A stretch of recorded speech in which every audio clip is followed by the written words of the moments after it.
Bible विस्तार से। नमस्कार, आप सबका बाइबल विस्तार से में स्वागत है। धर्म ग्रंथ का ज्ञान हमें ईश्वर के नजदीक पहुंचाता है। धर्म ग्रंथ कहता है कि ईश्वर ने इंसान को बनाया ताकि वो ईश्वर को जान सके और एक रिश्ता बना सके। इसके लिए धर्म ग्रंथ को जानना जरूरी है। यही हमारी कोशिश है कि हम ईश्वर के ज्ञान में बढ़ें। बाइबल विस्तार से में हम पहले नए विधान से शुरू करेंगे। शुरू करने से पहले आइए हम ईश्वर से प्रार्थना करें। हे ईश्वर, हम आपका वचन पढ़ने जा रहे हैं। हमारे मन की आंखें खोलें ताकि हम प्रभु आपको जान सकें और एक आध्यात्मिक जीवन जिएं आपके वचन के अनुसार। यह हम मांगते हैं प्रभु यीशु के नाम, आमीन। आज हम संत मार्कुस के सुसमाचार का अध्याय 13 का वचन 14 से 37 को विस्तार से पढ़ेंगे। इससे पहले हमने अध्याय 13 में देखा था, प्रभु ने शिष्यों को यरूशलेम के भव्य मंदिर के आने वाले समय में गिरा दी जाने की बात को बताया और आगे कष्ट का समय इनको सहना पड़ेगा उसे उन्होंने बताया। आइए आज हम अध्याय 13 के वचन 14 से 27 तक को प्रार्थना पूर्ण पढ़ें। संत मार्कुस के सुसमाचार का अध्याय 13 वचन 14 से 27 तक। महासंकट। जब तुम लोग वहां उजाड़ का विभत्व दृश्य देखोगे जहां उसका होना उचित नहीं है, पढ़ने वाला समझ ले, तो जो लोग यहूदिया में हो वह पहाड़ों पर भाग जाएं। जो छत पर हो वह अपना सामान लेने नीचे उतरकर घर के अंदर ना जाएं। जो खेत में हो वह अपनी चादर ले आने के लिए ना लौटें। उनके लिए शोक जो उन दिनों गर्भवती या दूध पिलाती होंगी। प्रार्थना करो कि यह सब जाड़े के समय घटित ना हो, क्योंकि उन दिनों वैसा घोर संकट होगा जैसा ईश्वर की दृष्टि में इस संसार के प्रारंभ में अब तक ना कभी हुआ है और ना कभी होगा।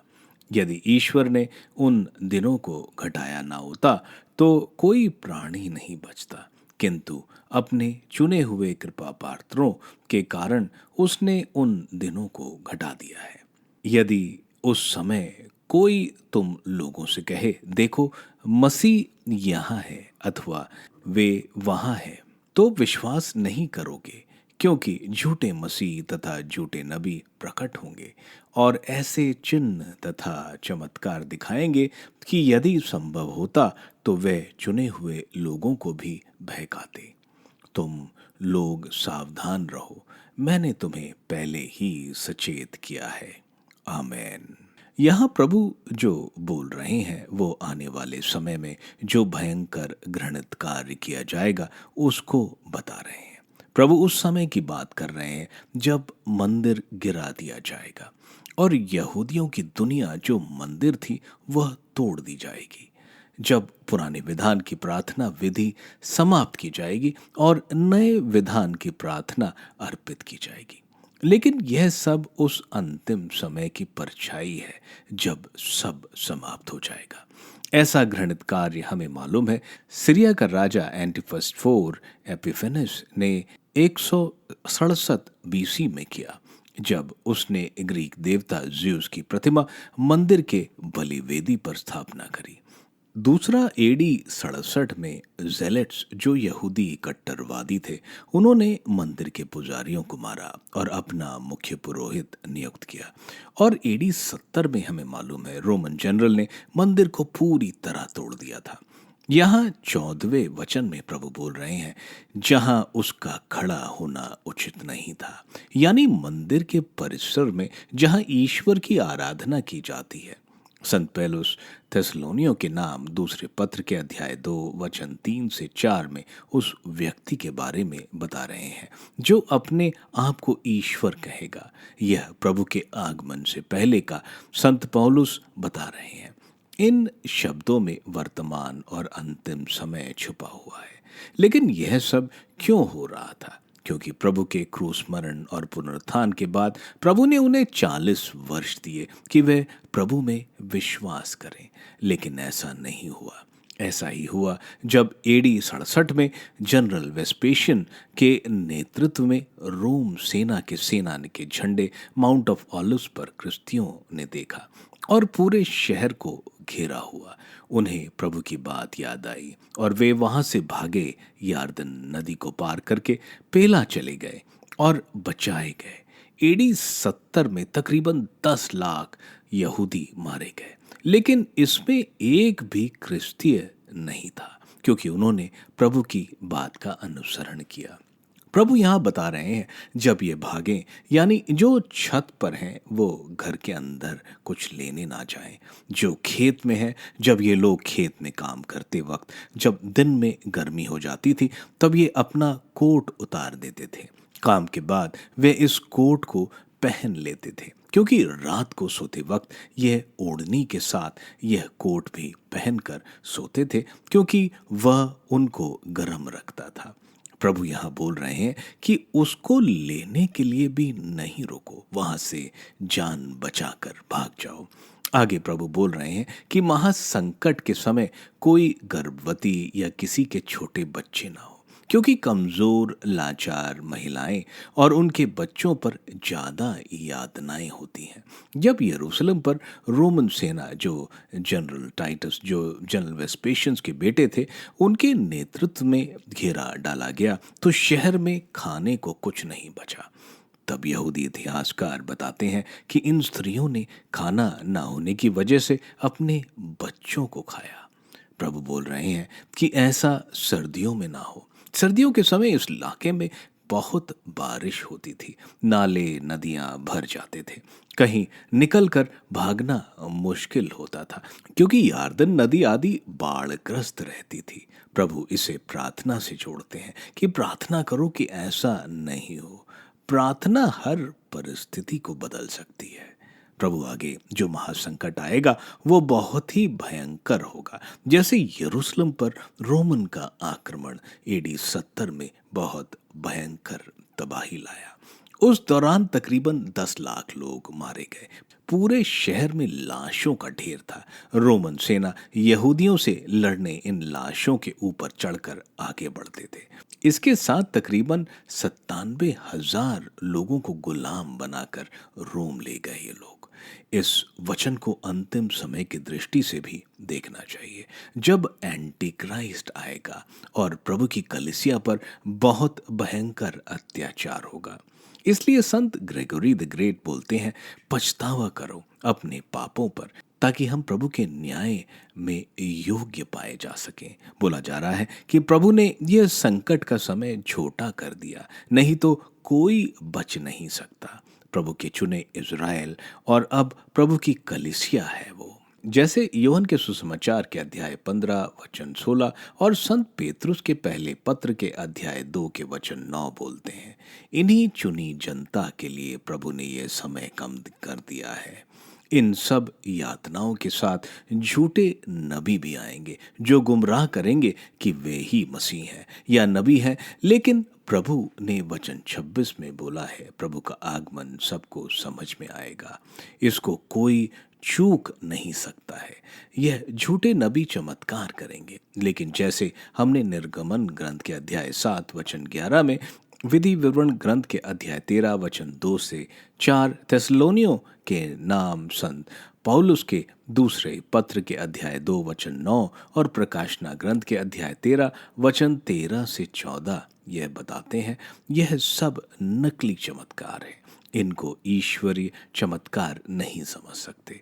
प्रभु बोल रहे हैं, यह संकट के समय हमें एक प्रलोभन होगा इन झूठे नबियों पर विश्वास करने का, और जो ईश्वर के लोग सतर्क नहीं हैं वह इसमें गिर सकते हैं। प्रभु के पुनरुत्थान के बाद बहुत से झूठे नबी आए, जिन्होंने यहूदियों के गुमराह किया। यह झूठे नबी हमारे आज के युग में भी हैं, जो प्रभु की कलीसिया को प्रभु से दूर करते हैं। प्रभु जो बोल रहे हैं कि जागरूक रहो और प्रभु के इन सब बातों को ध्यान में रखो। वचन 24 से 26, मानव पुत्र का पुनरागमन। उन दिनों के संकट के बाद सूर्य अंधकारमय हो जाएगा, चंद्रमा प्रकाश नहीं देगा, तारे आकाश से गिर जाएंगे और आकाश की शक्तियां विचलित हो जाएंगी। तब लोग मानव पुत्र को अपार समृद्ध और महिमा के साथ बादलों पर आते हुए देखेंगे। वह अपने दूतों को भेजेगा और वे चारों दिशाओं से, आकाश के कोने कोने से उसके चुने हुए लोगों को एकत्र करेंगे। आमीन। प्रभु यहाँ अब उन संकट के समय के बारे में, जहाँ सूरज चांद तारे के बारे में बोल रहे हैं। सूरज और चंद्रमा अंधेरे में होगा, तारे आसमान से गिरेंगे और सारी आकाश मंडल हिला दी जाएगी। नबी ऐसे दृष्टांत ईश्वर की कड़ी सजा को दर्शाते हैं, लेकिन वास्तव में ये है क्या? हमें इसे आने वाले समय और अंतिम समय में ये होने वाले वाक्यों से देखना चाहिए। एक तरफ प्रभु यहूदी मंदिर के तबाही के बारे में बोल रहे हैं, जो यहूदियों के जीवन का सर्वस्व था। मंदिर का टूटना मानो उनके लिए सब कुछ खत्म होने के बराबर था, जो एडी 70 में हुआ। दूसरा अंधेरा भरी दोपहर में तब हुआ जब सूरज दिन में काला हो गया, जब प्रभु का क्रूस मरण हुआ। संत मार्कुस ने प्रभु यीशु को मंदिर बताया और ईश्वर की उपस्थिति लोगों के बीच में बताया, जो अध्याय 9 वचन 7, अध्याय 12 वचन 10 से 11 में उन्होंने बोला है। प्रभु की मृत्यु मंदिर के समाप्त होने जैसा है, लेकिन प्रभु यहाँ यह तारामंडल की खलबली दुनिया के अंतिम समय को बता रहे हैं, जो संत पेतरुस अपने दूसरे पत्र के अध्याय 3 वचन 10 में बोल रहे हैं, जो इस तरह से है। प्रभु का दिन चोर की तरह आएगा। उस दिन आकाश गरजता हुआ विलीन हो जाएगा, मूलतल जलकर पिघल जाएंगे और पृथ्वी तथा उस पर जो कुछ है वह सब भस्म हो जाएगा। और प्रकाशना ग्रंथ के अध्याय 21 वचन 1 में ऐसा कहा गया है, तब मैंने एक नया आकाश और एक नई पृथ्वी देखी। पुराना आकाश तथा पुरानी पृथ्वी दोनों लुप्त हो गए थे और समुद्र भी नहीं रह गया था।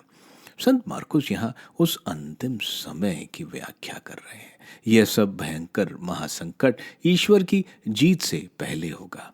मानव पुत्र प्रभु अपने आप को बोलते हैं, जो कि डैनियल के ग्रंथ के अध्याय 7 वचन 13 से 14, जिसको प्रभु बोलते हैं। अध्याय 8 वचन 38 में मानव पुत्र भी उसे स्वीकार करने में लज्जा का अनुभव करेगा, जब वह स्वर्गदूतों के साथ अपने पिता की महिमा सहित आएंगे। यही बात प्रभु ने अध्याय 14 वचन 62 में बोला है, मैं वही हूँ, आप लोग मानव पुत्र को सर्वशक्तिमान ईश्वर के दाहिने बैठा हुआ और आकाश के बादलों पर आता हुआ देखेंगे।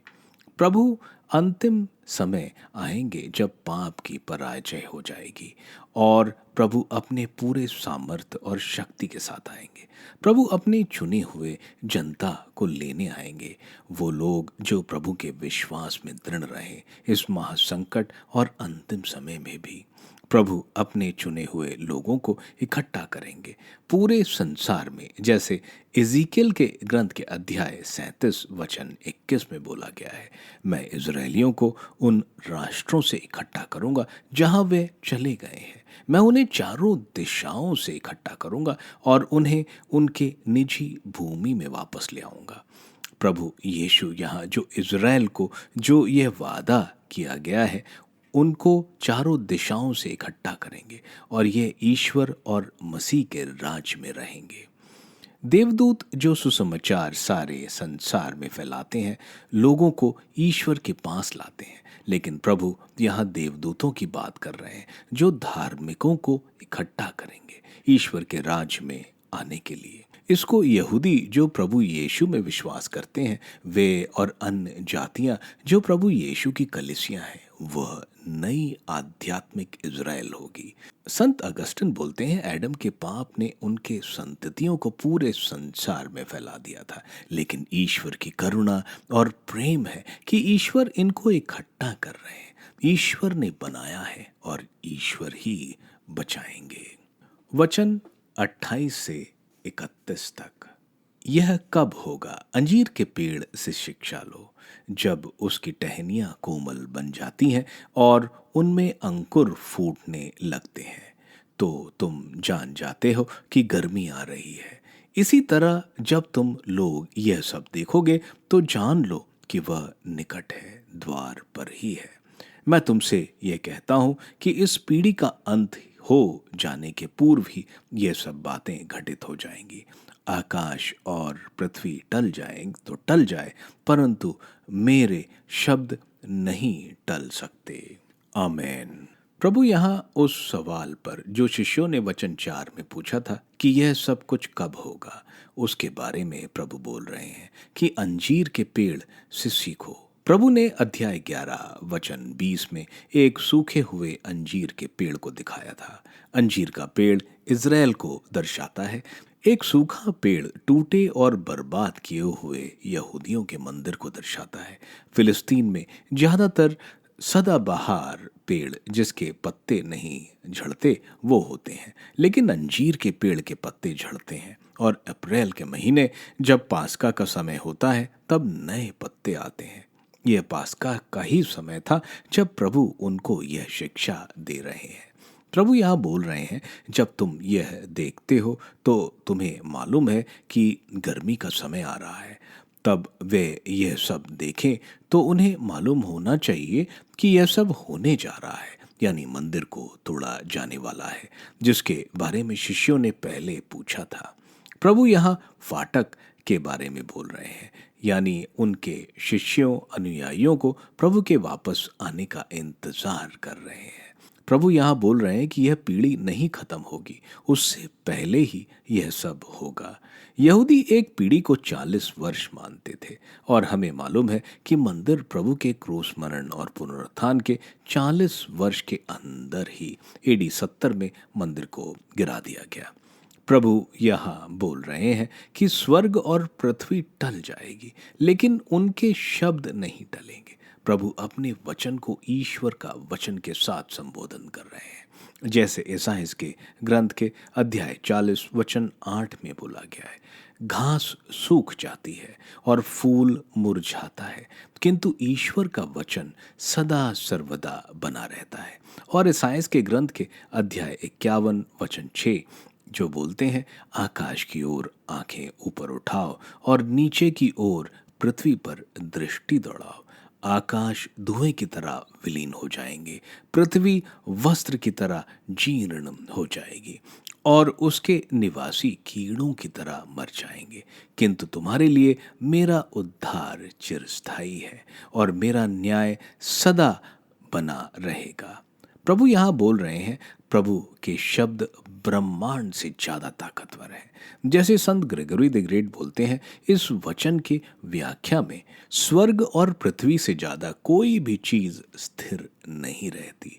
हम जो शब्द बोलते हैं वो बोलने के बाद खत्म हो जाते हैं, लेकिन पृथ्वी तो स्थिर है। प्रभु यहाँ बोल रहे हैं, जो हम अटल और स्थिर मानते हैं वह सब खत्म हो जाएगा, लेकिन प्रभु के वचन स्थिर रहेंगे। कुछ बाइबल पंडित ये सवाल करते हैं कि प्रभु का कहना जब ये सब होगा तो प्रभु अपने दूसरे आगमन में वैभव में न्याय के लिए आएंगे, उसके बारे में बता रहे हैं। प्रभु यहाँ यह नहीं बोल रहे हैं कि यह सब समाप्त हो जाएगा और प्रभु वापस आएंगे, बल्कि प्रभु का दुख भोग और उसके साथ साथ पुराने विधान को नए विधान द्वारा बदला जाने और मानव जाति का अंतिम चरण में प्रवेश होने की बात कर रहे हैं। प्रभु के स्वर्गारोहण के बाद अब प्रभु का अंतिम न्याय के लिए वैभव में आना तो निश्चित है। वचन 32 से 33। उस दिन और उस घड़ी के विषय में कोई नहीं जानता, ना तो स्वर्ग के दूत और ना पुत्र, केवल पिता ही जानता है। चौकसी। सावधान रहो, जागते रहो, क्योंकि तुम नहीं जानते कि वह समय कब आएगा। यह सब कुछ ऐसा है जैसे कोई मनुष्य विदेश चला गया हो। उसने अपना घर छोड़कर उसका भार अपने नौकरों को सौंप दिया हो, हर एक को उसका काम बता दिया हो और द्वारपाल को जागते रहने का आदेश दिया हो। तुम नहीं जानते कि घर का स्वामी कब आएगा, शाम को, आधी रात को, मुर्गे की बांग देते समय या भोर को। इसलिए जागते रहो, कहीं ऐसा ना हो कि वह अचानक पहुंचकर तुम्हें सोता हुआ पाए। जो बात मैं तुम लोगों से कहता हूं वही सबसे कहता हूं, जागते रहो। आमीन। प्रभु यहाँ हम देखते हैं अब अंतिम समय के बारे में बोल रहे हैं। प्रभु बोल रहे हैं कि उस समय का कोई नहीं जानता, ना स्वर्गदूत ना ईश्वर पुत्र, सिर्फ पिता परमेश्वर जानते हैं। यह दिन प्रभु के न्याय का दिन है, जो कि आमोस के ग्रंथ के अध्याय 8 वचन 3 से 14 में बोला गया है, जो इस तरह से है। उस दिन दरबार की गायिका यह शोक गीत गाएंगे, यह प्रभु की वाणी है। लाशों के ढेर पड़ा हुआ है, सभी ओर मौन छाया हुआ है। उस दिन मैं मध्यांश में ही सूर्य डुबा दूंगा और दोपहर में ही पृथ्वी पर अंधकार फैलाऊंगा। प्रभु यहाँ बोल रहे हैं कि उनको वो समय नहीं मालूम। प्रभु ईश्वर हैं, उनको सब कुछ मालूम है, लेकिन अभी वो संसार को मुक्ति की बात पिता परमेश्वर की इच्छा अनुसार बता रहे हैं। अंतिम न्याय कब होगा यह पिता परमेश्वर की इच्छा नहीं है लोगों को मालूम हो। इसलिए प्रभु इनको वो अंतिम समय का वक्त नहीं बताना चाहते हैं। बाइबल में जो भविष्यवाणी होती है वो कुछ उस समय पूर्ण होती है और पूर्णता से वो बाद में पूर्ण होती है। यहाँ प्रभु जागते रहने की बात कर रहे हैं, जो प्रभु की पीड़ा सहन और क्रूस मरण का जो समय आ रहा है उसे बता रहा है।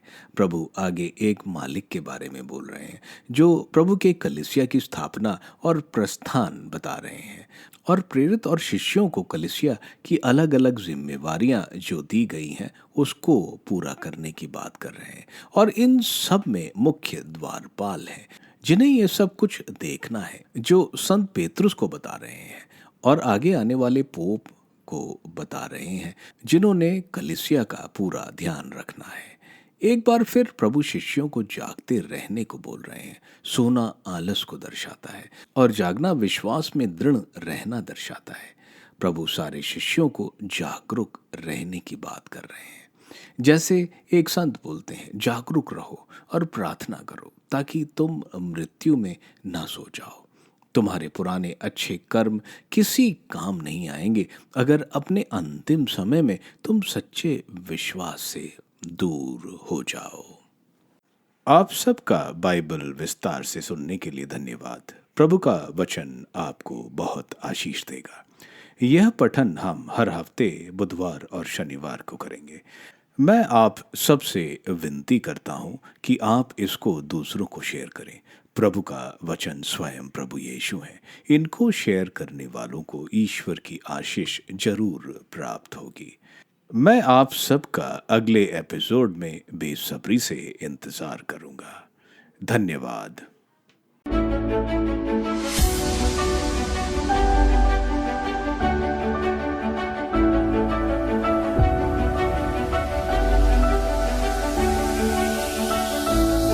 बाइबल विस्तार से।